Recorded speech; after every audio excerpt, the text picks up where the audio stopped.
Hello student, this is MM गोप और आप पढ़ रहे हैं business studies.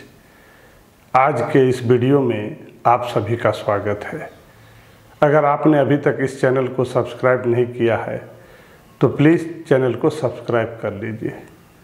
Today's topic is barriers to effective communication. Barriers to effective communication.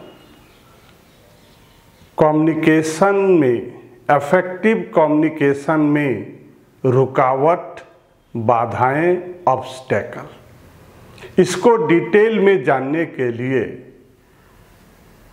Effective communication में जो बाधाएं हैं, जो हर्डल है, उसको डिटेल में जानने के लिए it can be classified into 4 group.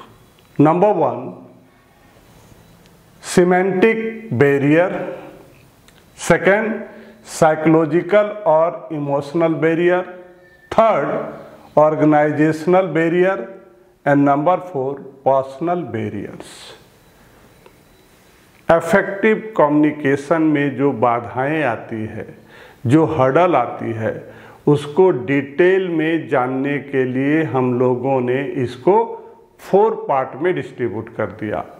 The 4 part are semantic barrier, second psychological or emotional barrier, number 3 organizational barrier, number 4 personal barrier.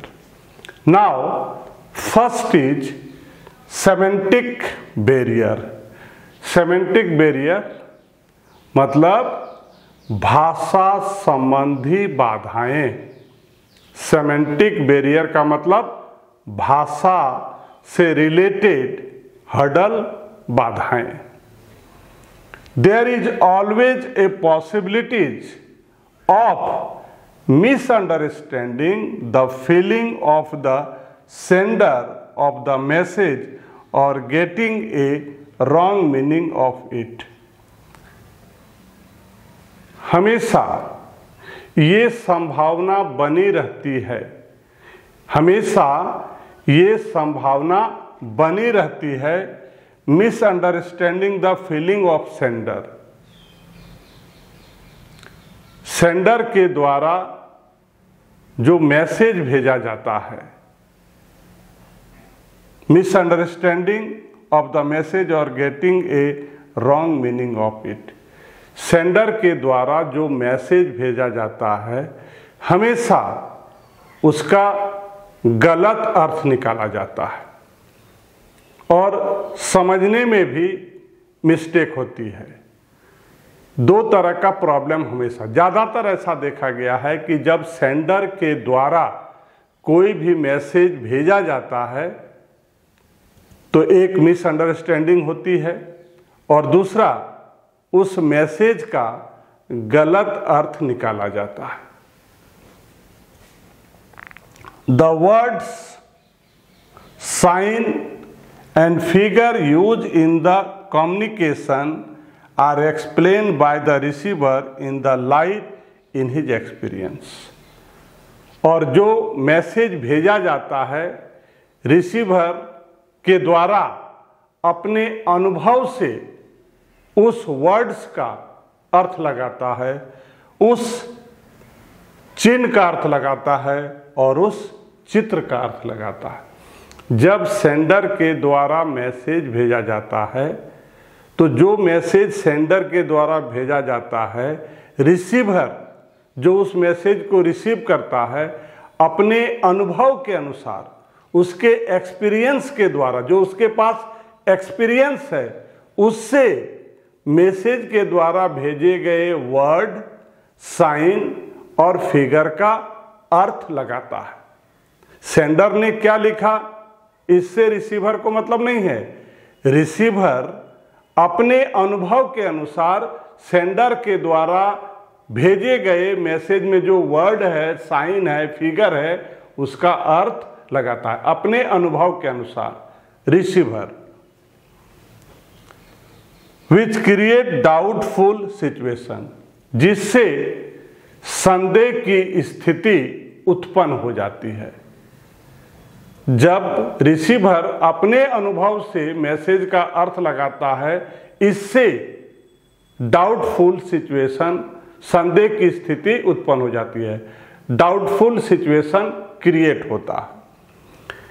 This happen because the information is not sent in simple. इसका एकमात्र कारण है कि sender के द्वारा जो message भेजा जाता है उसमें सिंपल लैंग्वेज का यूज नहीं किया जाता है।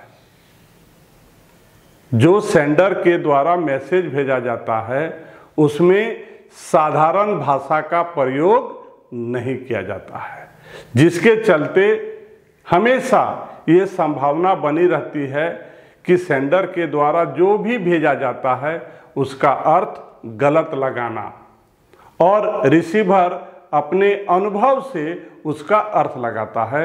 उसका एकमात्र कारण क्या है कि सेंडर के द्वारा जो मैसेज भेजा जाता है वो साधारण भाषा का इस्तेमाल नहीं करता है। The chief language relates barrier are, ये जो भाषा संबंधी बाधाएं हैं, कम्युनिकेशन में जो भाषा संबंधी बाधाएं हैं, it can be classified into 4 groups. Number 1, badly express message, symbols और words with different meaning, faulty translation, unclarified assumption and technical jargon. Now, number 1, badly expressed message. जो मैसेज है उसको गलत तरीके से एक्सप्रेस करना। नंबर 1, भाषा संबंधी प्रॉब्लम में जो सिचुएशन नंबर 1 है वो क्या है? बैडली एक्सप्रेस मैसेज, मैसेज को गलत रूप से एक्सप्रेस करना। जो मैसेज है, सेंडर के द्वारा जो मैसेज दिया गया है उसको बैडली, गलत तरह से एक्सप्रेस करना। Because of the obscurity of language there is always a possibility of wrong interpretation of the message. यह कारण क्या है?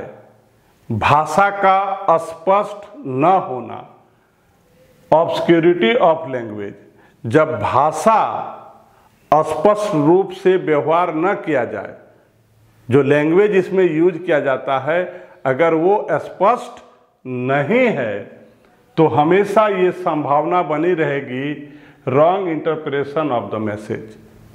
तो जो मैसेज सेंटर के द्वारा भेजा गया है उसका गलत अर्थ निकलेगा। अगर भाषा स्पष्ट नहीं हो तो ज़्यादा संभावना क्या रहती है कि सेंडर के द्वारा जो मैसेज भेजा गया है उसका अर्थ क्या निकलेगा? गलत निकलेगा।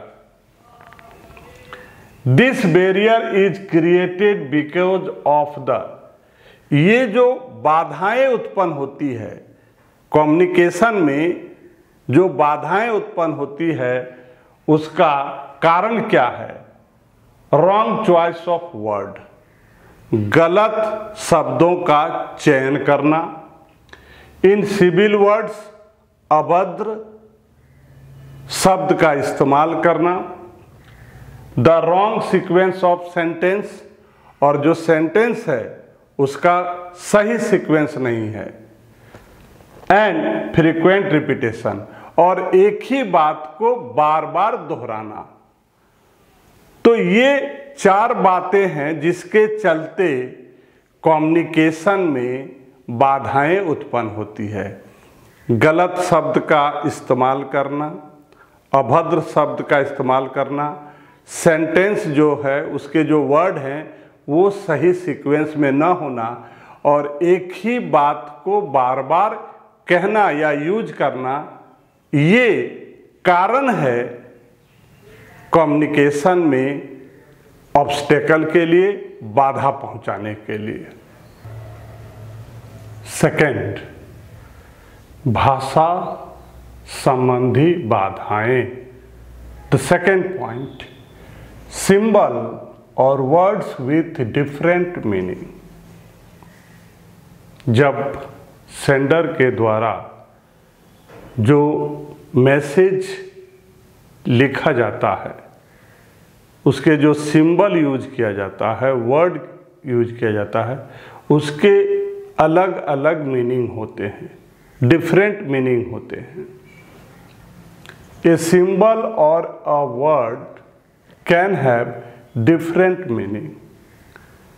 एक कोई वर्ड है उसके बहुत सारे मीनिंग है, या कोई एक सिंबल है जिसके बहुत सारे मीनिंग हैं। If the receiver misunderstand the communication, अगर रिसीवर उस वर्ड को या उस सिंबल को गलत तरीके से समझता है, इट बिकम मीनिंगलेस, तो सेंडर के द्वारा जो भेजा जाता है उस कम्युनिकेशन का, उस मैसेज का अर्थ क्या हो जाएगा? गलत हो जाएगा, बिना अर्थ का हो जाएगा, मीनिंगलेस हो जाएगा। For example, the word value can have different meaning. Value, VALUE।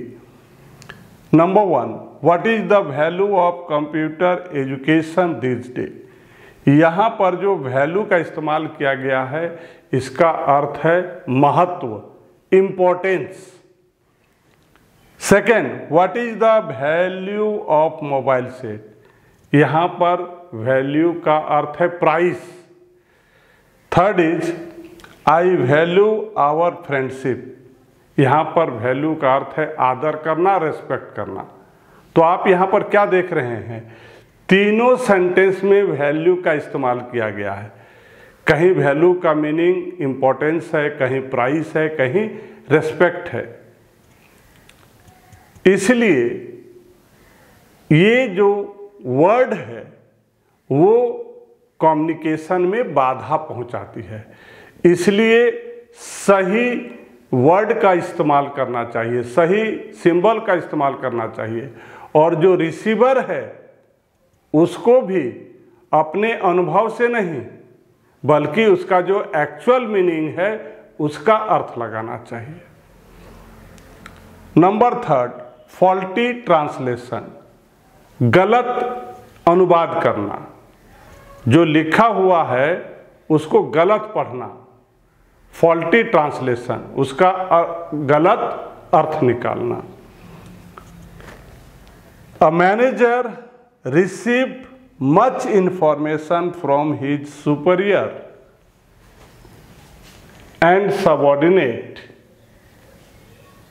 जो मैनेजर होते हैं अपने सुपीरियर से एज वेल एज अपने सबऑर्डिनेट से बहुत सारे इंफॉर्मेशन कलेक्ट करता है, and he translate it for all the employ.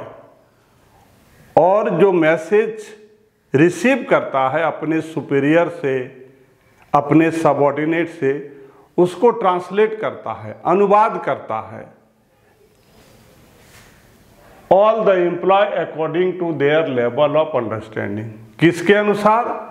जो उस ऑर्गेनाइजेशन में एम्प्लॉय काम करते हैं उसके लेवल के अनुसार इंफॉर्मेशन सुपीरियर और सबऑर्डिनेट से कलेक्ट करता है, लेकिन उस मैसेज को ट्रांसलेट करता है एम्प्लॉय के लेवल के अनुसार कि कौन एम्प्लॉय समझ पा रहा है या नहीं, उसके लेवल के अनुसार उस मैसेज को पास ऑन करता है, कन्वे करता है।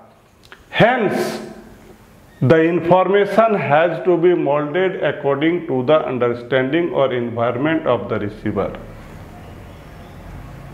ये जो मैसेज है according to environment, according to the employ, message को पास करता है, एम्प्लॉय तक उस मैसेज को पहुंचाता है। If there is a little careless of this process, इसमें परेशानी क्या है कि अगर इसमें अगर थोड़ी सी भी लापरवाही हो गई,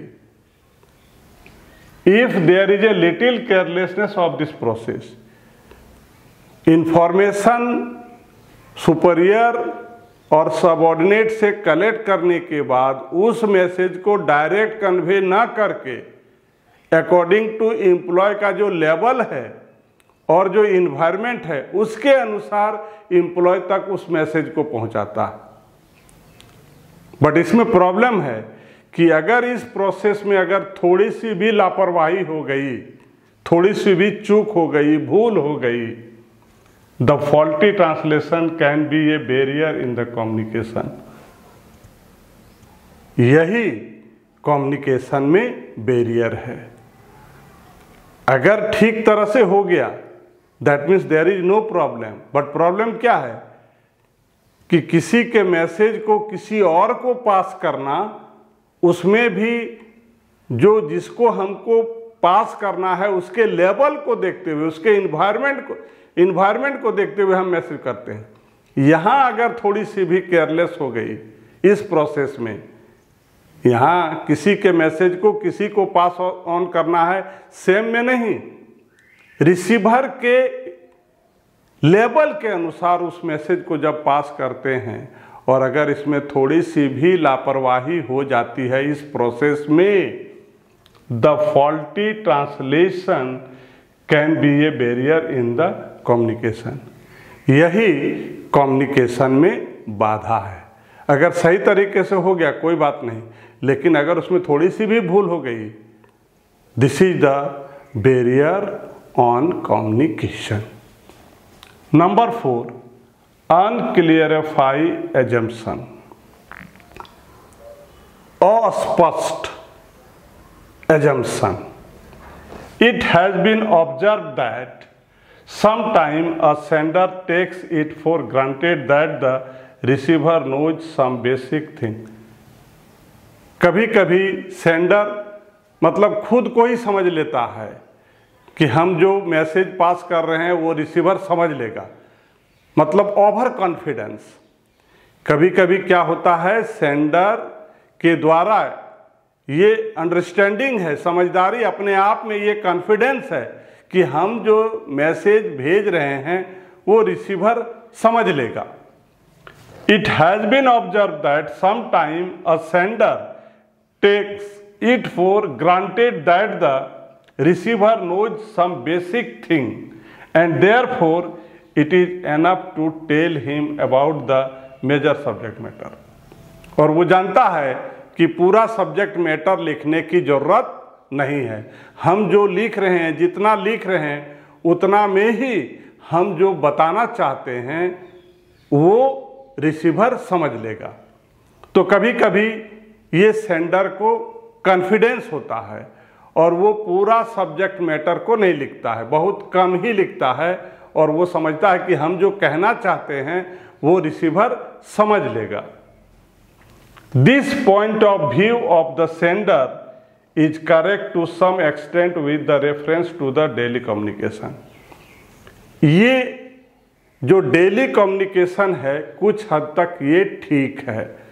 डेली कम्युनिकेशन में इस तरह का मैसेज पास करना, सेंडर के द्वारा कॉन्फिडेंस कि जो हम मैसेज रिसीवर को भेज रहे हैं उसमें भी हम पूरा एक्सप्लेन नहीं कर रहे हैं सब्जेक्ट मैटर के बाद, बहुत कम ही लिखते हैं और ये मानते हैं कि वो समझ जाएगा। तो ये एप्लीकेबल कब है? डेली कम्युनिकेशन के लिए। लेकिन अगर कोई इम्पोर्टेंट डिसीजन लेना हो तो वहाँ पर कम्युनिकेशन में बाधाएं हो सकती है। Number 5, technical jargon. Generally, it has been seen that the people working in an enterprise are connected with some special technical group who have their separate technical language. ज़्यादातर ऐसा देखा गया है कि जब लोग किसी इंटरप्राइजेज में काम करते हैं तो वहाँ पर एक ग्रुप ऑफ पीपल यूज करते हैं टेक्निकल वर्ड का। ऐसा देखा गया है कि किसी इंटरप्राइजेज में काम करने वाले कुछ लोगों के जो ग्रुप होते हैं वे सब यूज करते हैं टेक्निकल वर्ड का। Their communication is not so simple as to be understand by everybody. और उनका जो वर्ड होता है, उनका जो लैंग्वेज होता है, इतना सिंपल नहीं होता है कि सारे लोग उसके बात को समझ सके। This is the situation barrier in communication. ये कम्युनिकेशन के लिए बैरियर है। मैसेज ऐसा होना चाहिए, कम्युनिकेशन ऐसा होना चाहिए जिससे सारे लोग समझ सके। So this is the number 5th point, technical जैर्गन।